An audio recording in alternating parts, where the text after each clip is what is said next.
Hello दोस्तों, मैं धीरेन्द्र स्वागत करता हूं आपका एग्जाम स्टडी विद संगीता में। दोस्तों, आज के इस वीडियो में हम बात करेंगे रेलवे ग्रुप डी परीक्षा के प्रैक्टिस सेट नंबर 32 की।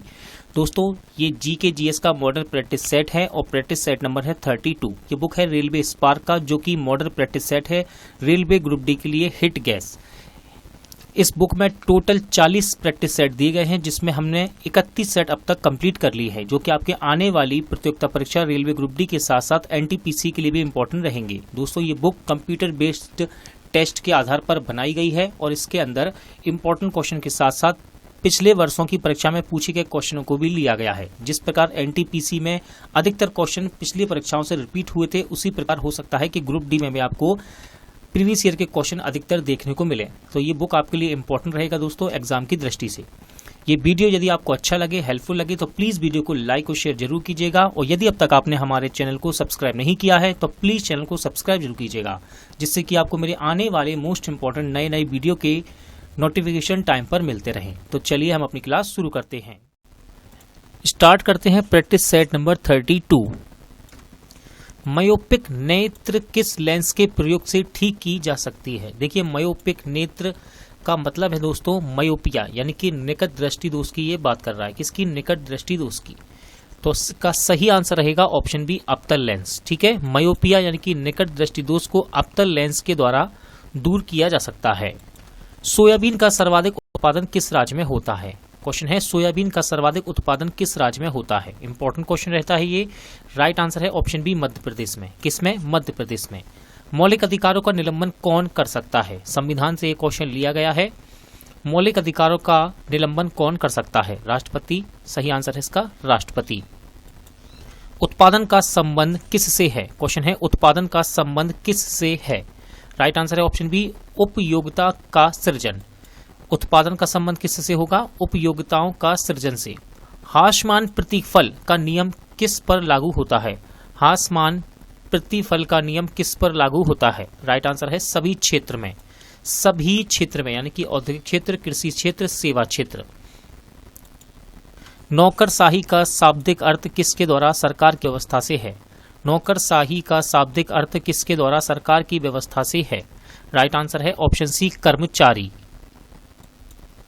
संघीय सरकार किस स्वरूप की होती है? क्वेश्चन है, संघीय सरकार किस स्वरूप की होती है? राइट आंसर है ऑप्शन सी, केंद्र और राज्य के बीच करार। ठीक है, केंद्र और राज्य के बीच करार यानी कि समझौता, ये संघीय सरकार का एक स्वरूप है।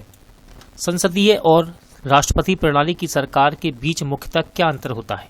संसदीय और राष्ट्रपति प्रणाली की सरकार के बीच मुख्यतः क्या अंतर होता है? राइट आंसर है ऑप्शन डी, विधायी कार्यकारी संबंध का अंतर होता है इनके बीच। भारतीय संविधान के अनुच्छेद 14 में प्रयुक्त मुहावरा कानून की दृष्टि में समानता कहां से लिया गया है? राइट आंसर है इसका ऑप्शन सी, ब्रिटेन के संविधान से। ठीक है, क्वेश्चन था भारतीय संविधान के अनुच्छेद 14 में प्रयुक्त मुहावरा कानून की दृष्टि में समानता कहां से लिया गया है? तो ये लिया गया है ब्रिटेन से। समाज में अपराध होते हैं इसलिए राज्य का अस्तित्व है, अन्यथा राज्य का कोई आवश्यकता नहीं होती है। यह किसका कथन है? समाज में अपराध होते हैं इसलिए राज्य का अस्तित्व है, अन्यथा राज्यों की कोई आवश्यकता नहीं होती है। यह कथन किसका है? तो देखिए, यह कथन है दोस्तों हर्बर्ट स्पेंसर का। किसका? हर्बर्ट स्पेंसर का। भारत छोड़ो प्रस्ताव से अहिंसक जन संघर्ष का प्रारंभ बृहत्तम पैमाने पर हुआ। इस संघर्ष के लिए करो या मरो का मंत्र किसने दिया था? यानी कि आपसे देखिए सीधा सीधा क्वेश्चन पूछा रहा है कि करो या मरो का नारा किसने दिया?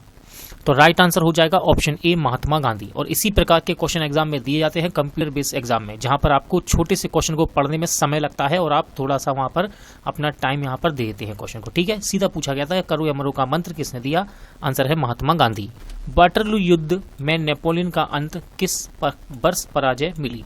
वाटरलू युद्ध में नेपोलियन को अंत में किस वर्ष पराजय मिली?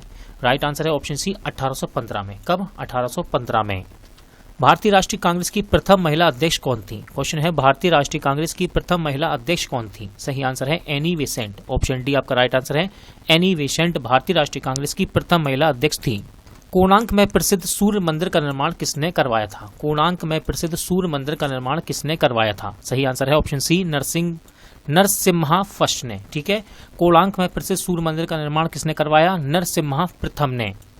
अशोक के समूचे भारत और सीलोन में बौद्ध धर्म का प्रसार किस प्रकार हुआ? देखिए सीलोन ये प्राचीन नाम है श्रीलंका का। ठीक है, ध्यान रखिएगा।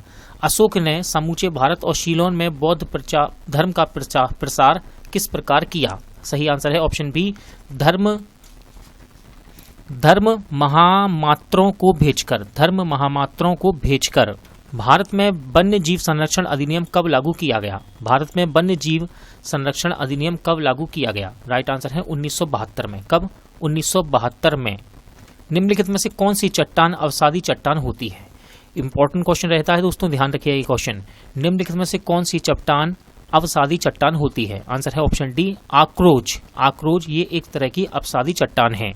कृषि से अत्यधिक विशेषकृत रूप का संबंध किससे है जिसमें कॉफी, चाय और रबड़ जैसी फसलें उगाई जाती हैं? कृषि के अत्यधिक विशेषीकृत रूप का संबंध किससे है जिसमें कॉफी, चाय और रबड़ जैसी फसल उगाई जाती है?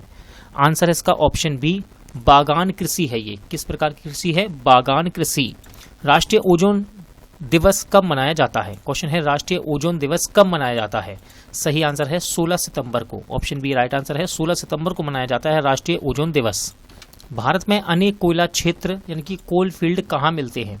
भारत में अनेक कोयला क्षेत्र यानी कि कोल फील्ड कहाँ मिलते हैं? सही आंसर है इसका ऑप्शन डी, दामोदर घाटी में। कहाँ पर? दामोदर घाटी में। अंडे से नया निकला टेडपोल किसके माध्यम से श्वास लेता है? अंडे से निकला नया टेडपोल किसके माध्यम से श्वास लेता है? राइट आंसर है ऑप्शन बी, बाहरी गलफड़ों से। किसके द्वारा? बाहरी गलफड़ों से। अगला क्वेश्चन देखते हैं। लेटिन में वायरस का क्या अर्थ है? यानी कि भाषा की बात कर रहा है। लेटिन भाषा में वायरस का क्या अर्थ है? सही आंसर है ऑप्शन डी, विष। ठीक है ना, विष। किस जैविक प्रक्रिया में वायु जीवन और अवायु जीव दोनों ही कार्बनिक पदार्थों को अवक्रमित करते हैं? किस जैविक प्रक्रिया में वायु जीव और अवायु जीव दोनों ही कार्बनिक पदार्थों को अवक्रमित करते हैं? राइट आंसर है ऑप्शन बी, कंपस्टीकरण में। किसमें? कंपस्टीकरण में। देखिए यहाँ पर कथन दिए हुए हैं आपको, वीडियो को रोककर आप इसका आंसर लगा सकते हैं। पहला कथन है समृस ऊतक में से एक प्रकार की कोशिकाओं से बनता है। दूसरा है विभज्योतक यानी कि मेरिस्टेम स्थायी ऊतक के उदाहरण हैं। तो आपको बताना है कौन सा कथन सही है, कौन सा गलत। राइट आंसर इसका ऑप्शन ए, कथन एक सही है लेकिन कथन 2 गलत है। उप त्वचा किस में निहित होती है? क्वेश्चन है उप त्वचा किस में निहित होती है? राइट आंसर है ऑप्शन सी, जड़ में। किस में होती है? जड़ में। क्वेश्चन नंबर 26 देखते हैं। अंतःव्रेसी विभज्योतक यानी कि मेरिस्टेम किस में पाए जाते हैं? राइट आंसर है इस क्वेश्चन का ऑप्शन डी, आंतरिक नोड में। किसमें? आंतरिक नोड में। सुपर कंडक्टर ऐसे पदार्थ होते हैं। क्वेश्चन है सुपर कंडक्टर ऐसे पदार्थ होते हैं। राइट आंसर है ऑप्शन ए, जो विद्युत करंट के प्रभाव को न्यूनतम रोधिता देते हैं। ठीक है, सुपर कंडक्टर क्या होते हैं? जो विद्युत करंट के प्रभाव को न्यूनतम रोधिता देते हैं। जल सतह पर तेल की पतली परत रंगीन क्यों दिखाई देती है? जल सतह पर तेल की पतली परत रंगीन क्यों दिखाई देती है? आंसर है व्यतिकरण के कारण। किसके कारण? व्यतिकरण के कारण। वेग मापी यानी कि टैकोमीटर का प्रयोग किसके मापन के लिए किया जाता है? वेग मापी यानी कि टैकोमीटर का प्रयोग किसके मापन के लिए किया जाता है? आंसर है ऑप्शन बी, घूर्णन गति के लिए। क्या नापा जाता है इससे? घूर्णन गति। जब कैथोड किरणें उच्च आणविक भार के लक्ष्य से टकराती हैं तो वे किसे उत्सर्जित करती हैं? जब कैथोड किरणें उच्च आणविक भार के लक्ष्य से टकराती हैं तो वे किसे उत्सर्जित करती हैं? सही आंसर है ऑप्शन सी, एक्स किरणों को। किसको? एक्स किरणों को।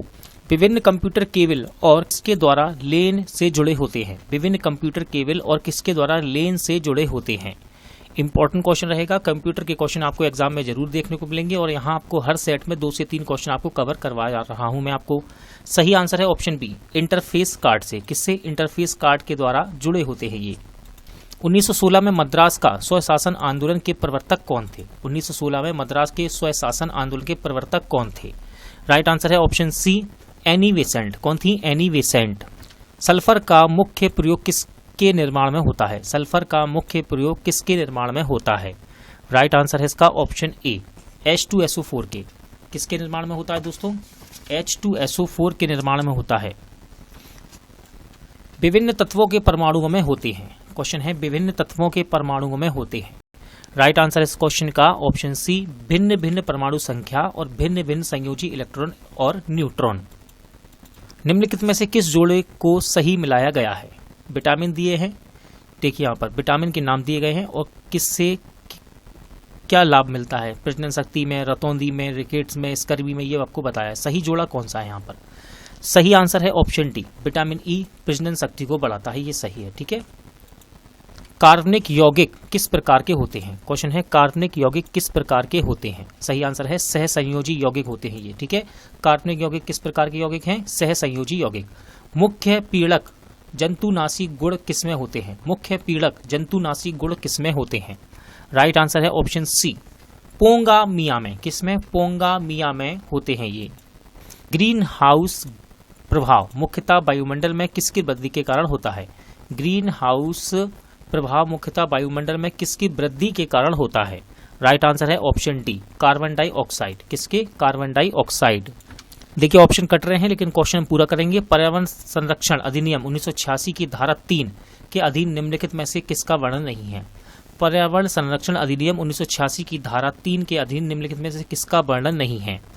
राइट आंसर है ऑप्शन डी, पादप किस्म और किसान अधिकार संरक्षण प्राधिकरण। इसका उल्लेख नहीं है दोस्तों पर्यावरण संरक्षण अधिनियम 1986 की धारा 3 के अंतर्गत।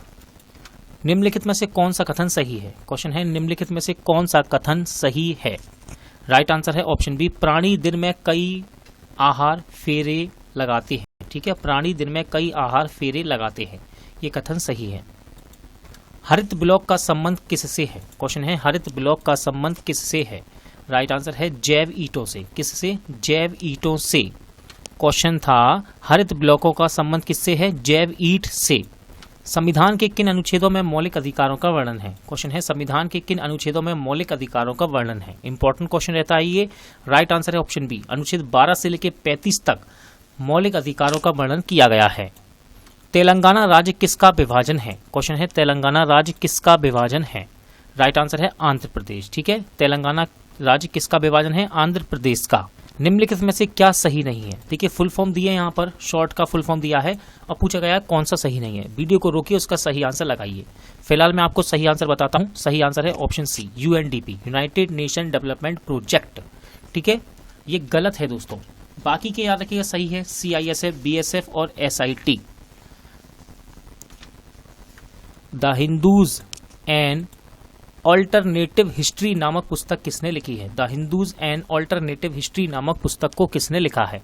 राइट आंसर है ऑप्शन सी, बेंडी डोनीगर ने। किसने? बेंडी डोनीगर ने लिखा है इस बुक को।